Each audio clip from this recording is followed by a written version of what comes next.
આગળ વાત રાજકોટની કે જ્યાં ડિજિટલ અરેસ્ટ કેસમાં એક આરોપી ઝડપાયો છે। વૃદ્ધને મુંબઈ ક્રાઇમ બ્રાન્ચની ઓળખ આપી 1.14 કરોડ રૂપિયા પડાવ્યા। જેતપુરના શખ્સે 10,000 કમિશન ભાડે આપ્યું હતું ખાતું।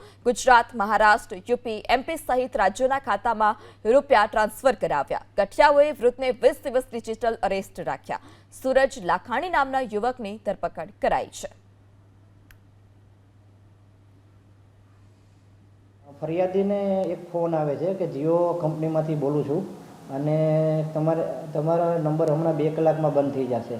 પછી એમને વિડીયો કોલ મારફતે સાયકોલોજીકલ પ્રેશર આપીને એમને જણાવે છે કે તમારો મોબાઈલ નંબર એ ચાઇલ્ડ પોર્નોગ્રાફી, મની લોન્ડરિંગ અને સાયબર ટેરરિઝમ જેવા ગુનાના કામે ઉપયોગ થયેલો છે।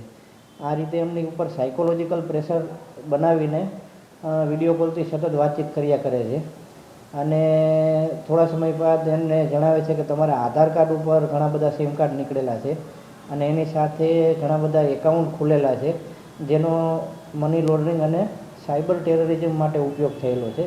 આ રીતે એમને ધમકી આપતા હતા। આમાં એક આરોપીની જેતપુર ખાતેથી ધરપકડ કરવામાં આવેલી છે જેનું નામ છે સુજલભાઈ વિઠ્ઠલભાઈ લાખાણી, જેના એકાઉન્ટમાં કુલ 4,97,000 જેટલી રકમ આવેલી છે।